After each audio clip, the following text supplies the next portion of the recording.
Ready? Well, we are live. We're back here at Arrowhead Stadium. Darren Smith, Steve Walls.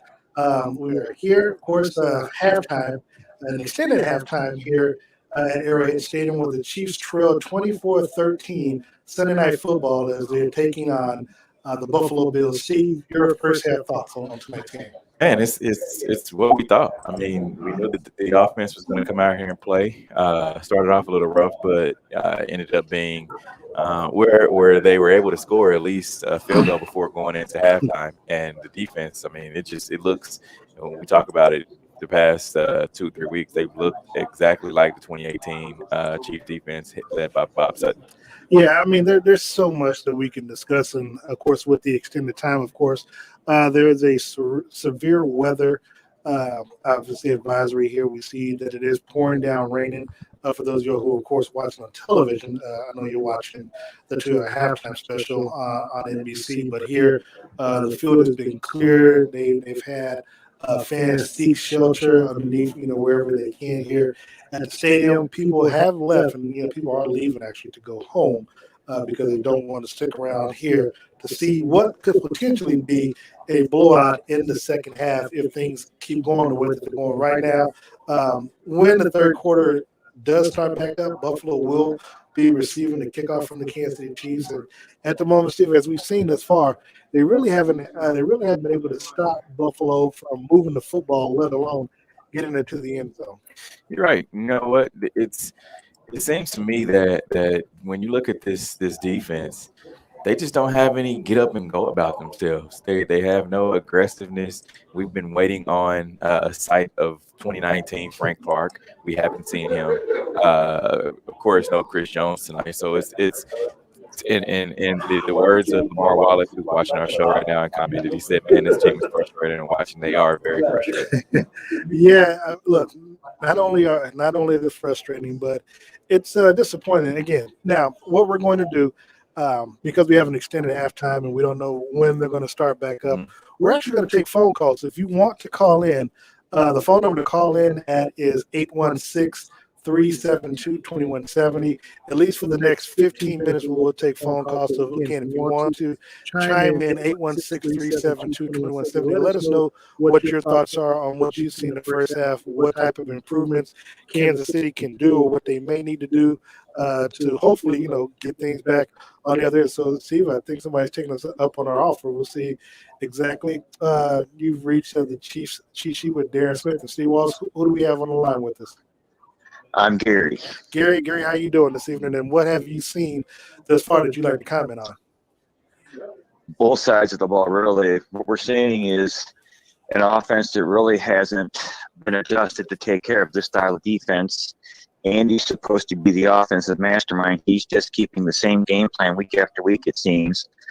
And this team is not patient enough to do that. And until this team learns patience offensively and gets a couple of things that can get going into the middle of the field, then it's got to be more of a West Coast thing. You get the yak, and they'd rather have the home run than the yak. And defensively, has anybody got in the hospital with Dan Sorensen and Jarius Niederman so we could send them some flowers for the burn unit they're going to be in?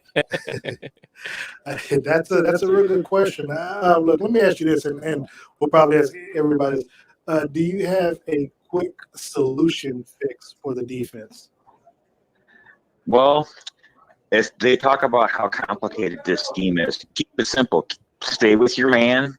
And how many times are we going to have to watch Anthony Hitchens vacate where the ball is going?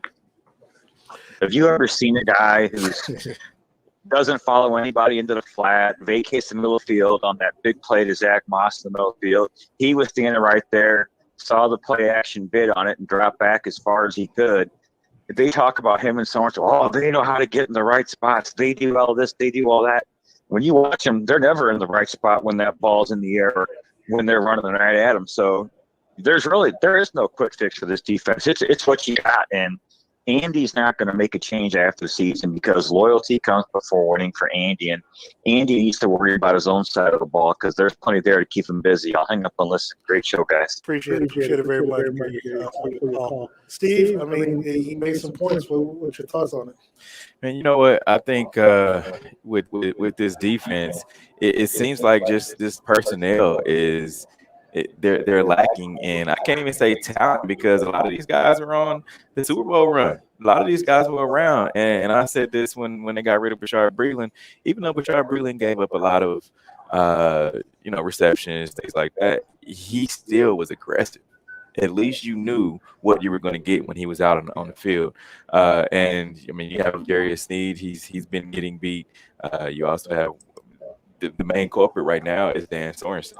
He's I think he's on everybody's what list, and I'm not really sure of why they feel like Dan Sorensen is a lot better than Juan Thornhill when it seems like when you have Dan Sorensen out there, you just don't have that athleticism to be able to win that stretch of field. Steve, you and I, we're seeing, we sit up here in the press box, we're sitting next to each other. We got our binoculars. We're looking at the plays and how they're taking place. We see Sorensen coming up, trying to make tackles, and one of the ones that I saw that I noticed big time was he'll come up and try to make a big hit, but he's not doing any form tackling. And what's happening is he's bouncing off the player, and the player is running 10 yards behind him. And so there's a lot of issues. But look, I'm gonna be honest. We do like the players, and we do separate when we cover them between being friends or being friendly with them and doing our jobs. But we got to call players out. Tyrann Mathieu is not doing a good job tonight. Frank Clark isn't doing a good job tonight. We talked about a pregame to where you got to win at the line of scrimmage, and they're just getting beat. Mano a mano when they line up, and that's something that they talk about getting their ass whipped after the Baltimore game. They talk about being pissed or whatever. Time for talking is over with. I mean, time for talking is over with. What are you doing? What are you doing to improve it? And instead of talking about it, what are you doing to actually make some improvements? And Tyrann Mathieu tonight, was talking to a colleague, while we were waiting out like we're doing now. And he said Tyrann's in an all-red uniform and probably has no bit of green patch, green dirt or anything on his jersey right now. Because, when Josh Allen comes running towards him, he runs away from it. It's the aggressiveness. And I would say this. I feel like Tyrann is the only one that will show you any type of heart. Yeah, but but before you go further though, one of the things that he's not doing well, and of course he's a quote unquote leader of the defense, is he cannot be showing his teammates up, and that's what he's doing a lot of finger pointing, he's doing a lot of jumping up in people's faces, jumping up and down. Obviously, after Josh Allen scored a touchdown, the first touchdown, he's getting up in people's faces, trying to push, and I don't want to say start a fight, but just but I'm like, do all that stuff before you get in the end zone. Keep them out the end zone so you don't have to worry about trying to be aggressive and stuff like that. So he's doing too much finger pointing for me, to my liking. They're actually showing some actual leadership and showing some defensive skills. Again, if you want to jump on the hotline, give us a call at 816-372-2120. Give us your thoughts on this Chiefs Buffalo Bills Sunday Night Football, when they're trailing 24-13 here at Arrowhead Stadium. Steve, go ahead. Here's the deal. When it rains, it pours, as we see right now here at Arrowhead Stadium. I really believe that within this defense, there is some light at the end of the tunnel. I mean, like I said, you still have the same personnel minus a few, and it starts down front. It starts with a guy that a lot of people are really frustrated with, and that's Frank Clark. We haven't heard Frank Clark at all. We haven't heard his name called at all, and I think that is very frustrating for this Chiefs team as a whole, because when you have a guy who's making the most money in the NFL and he's not producing, I think that's the problem. And I know Chiefs fans feel that way, and I know a lot of his teammates feel that way. And then on the other end of the spectrum, there's Chris Jones. Chris Jones hasn't been the same Chris Jones as he was last year. And I'm not sure why I understand why, but I don't feel like that the production that you're getting from Chris is what you need right now, right? Because you move Chris from the inside to the outside. He was top 5 in on the defensive line. He was top 5 player in the NFL on the defense, right? And so when you move him to the outside, you don't hear from him. He's disappeared. So I feel like you need to start by moving him back inside and see where that takes you. So I do want to say, because just someone hit me up and says that our live is breaking up bad. They actually are having some serious internet lags and issues here at Arrowhead. So at the moment, it's showing our connectivity. So we do apologize for that. Of course, according to Clinton Bateman, he says that the defense sucks and the offense needs to learn to take what the defense gives them. Look, I'm just going to say this, and again, this is being objective, and trust me, it's hard for me to be objective every now and then. But one of the things, well, here's the thing: one, this just isn't good. The Chiefs just aren't as good as they have been in previous years. Even in 2018, they aren't good on both sides of the football, and we've got the call quarterback out when we see Patrick Mahomes has not been playing well tonight. He's thrown a lot of passes that have just gone to nowhere, gone into the dirt.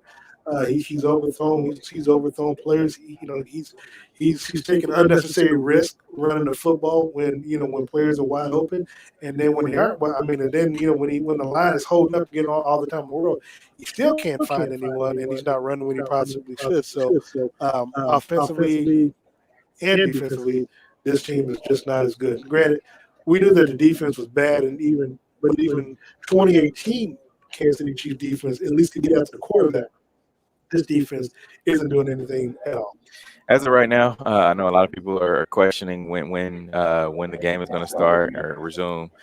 Right now, a lot of the field personnel has come back onto the field. The players have not yet. I believe they're going to check the field, make sure there's no issues. But right now, the teams, it looks like they haven't given exactly an ETA when the teams will be able to. But they do have 10 minutes up on there. So once that clock starts to run, then that's when we'll start the third quarter. I believe should be before 10:30. I would say. I mean, the fans are able to come back out. They've took the message down off of the jumbotron. So I think it should be around 10:30. Yeah, fans are starting. Well, I'd probably say 10:15, but I do believe fans are starting to return to the seats. So the rain is still coming down, and just maybe not as well. It's still heavy, so I guess it's all relative. But as long as there's no lightning in the way, we do see a lot of Chiefs fans leaving. People do have to get up and go to work, and so by the time you're watching this right now, turn around and come back in. Yeah. So according to Vince, they're saying 10:15 is the start. So we'll look at that. We'll look at that as our way. So, but again, going back to what we've seen thus far, Patrick Mahomes. I mean, that's just something else. He's the team's leading rusher, 52 yards rushing thus far. Josh Allen is the team's leading rusher for their team, respectively. He's got 200 plus passing yards on only 7 completions, Steve. 7 completions, 200 plus yards already.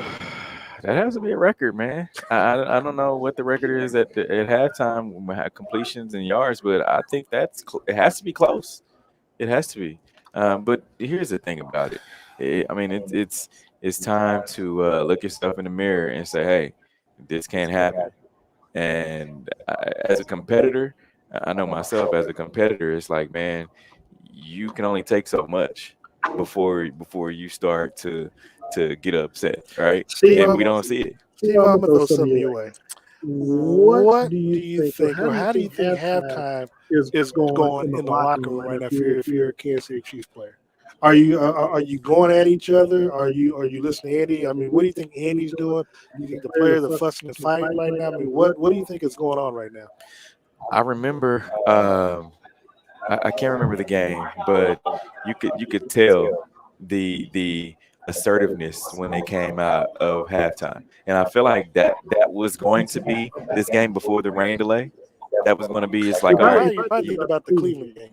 Yeah, that was exactly it. You knew that there was something said in the locker room. You knew, and right now it's like, all right, I think those juices have to get flowing again. I'm sure the team's going to have to come back out and warm up, as it looks like the teams are getting ready to come back out now.